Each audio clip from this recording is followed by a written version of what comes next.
नमस्कार दोस्तों, मेरे यूट्यूब चैनल पे आप सभी का स्वागत है। तो देखिए, मैंने सारी पूजा कर दी है। पूजा करने के बाद जब आप पूजा कर लेंगे तो आप जो प्राथमिक पूजा है वो कंप्लीट करने के बाद, वो पूरी करने के बाद आपको कथा करनी है। तो मैं आपको पूजा के साथ साथ कथा करते हुए दिखा रही हूँ कि पूजा के बीच में ही आपको कथा करनी। जैसे आपने भगवान को स्नान वगैरह करा दिया, उनको जल समर्पित कर दिया, फूल वगैरह समर्पित कर दिया और सारा भोग प्रसाद सब कुछ लगाने के बाद फिर आपको क्या करनी है, बीच में आपको कथा करनी है। तो कथा प्रारंभ करने से पहले आपको हाथ में क्या करना है, जो दाहिना हाथ है, इस तरह से दाहिने हाथ में थोड़ा-सा आपको तिल ले लेना। चाहे आप काले तिल ले सकते हैं, सफ़ेद तिल ल ले सकते हैं।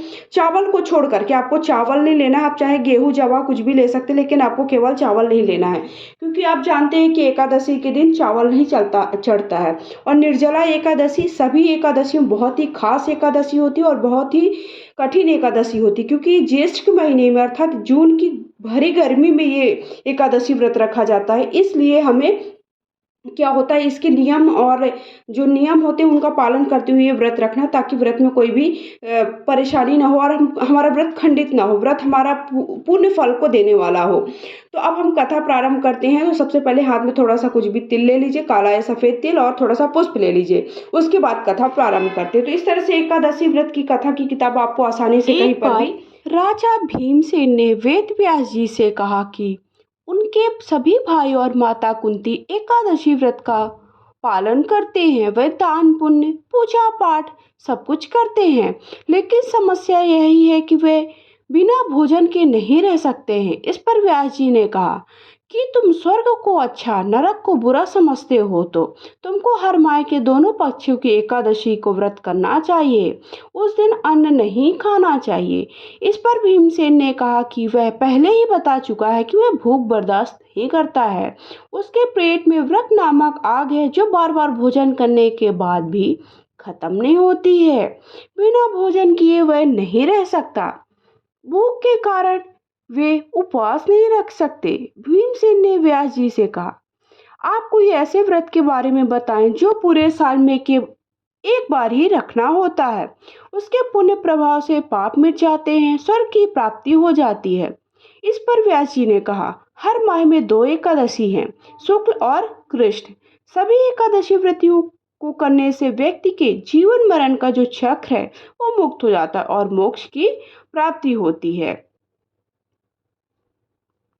इस पर व्यास जी ने भीमसेन का से कहा कि ज्येष्ठ शुक्ल पक्ष एकादशी को निर्जला एकादशी व्रत होता है। इसमें अन्न और जल ग्रहण नहीं करते। जल ग्रहण करने से व्रत टूट जाता है।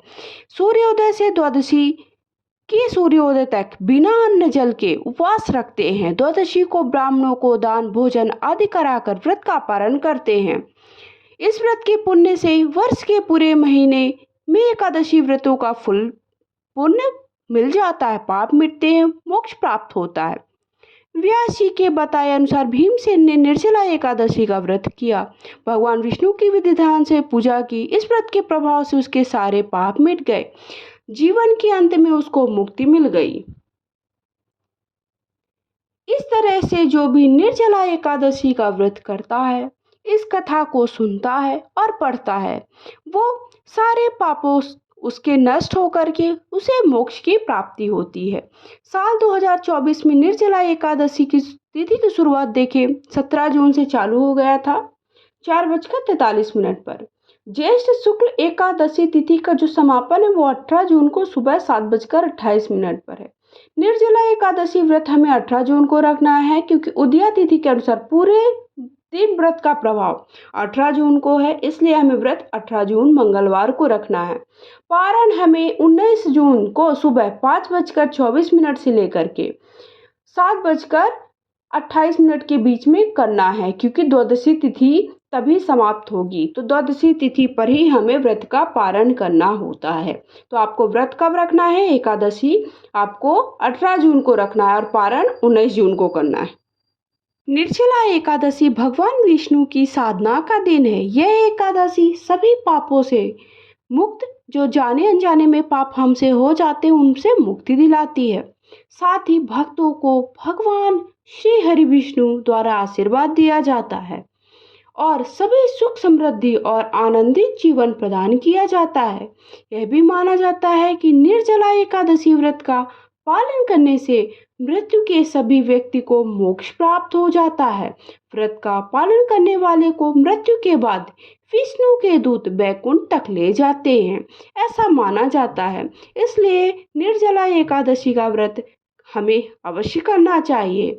और इसे भीमसेनी एकादशी भी कहा जाता है, क्योंकि इसे राजा भीम ने व्रत रखा था, जो कि पांडव एकादशी के नाम से भी जानी जाती है।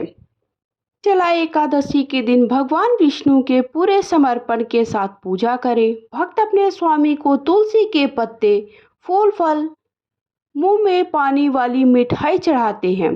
भगवान विष्णु की मूर्ति को सुंदर रूप से सजाएं। शाम को धूप और अगरबत्ती से उनका पूजन करें।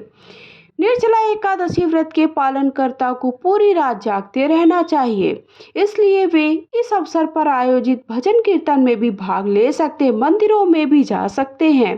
भगवान विष्णु को समर्पित विष्णु सहस्त्रनाम और अन्य वैदिक मंत्र होते हैं, वो पढ़ना और सुनना शुभ माना जाता है। निर्जला एकादशी पर गरीबों को, जरूरतमंदों को कपड़े, भोजन, पानी, अन्य आवश्यक वस्तुओं का दान करना भी बहुत ही अच्छा और फलकारी माना जाता है।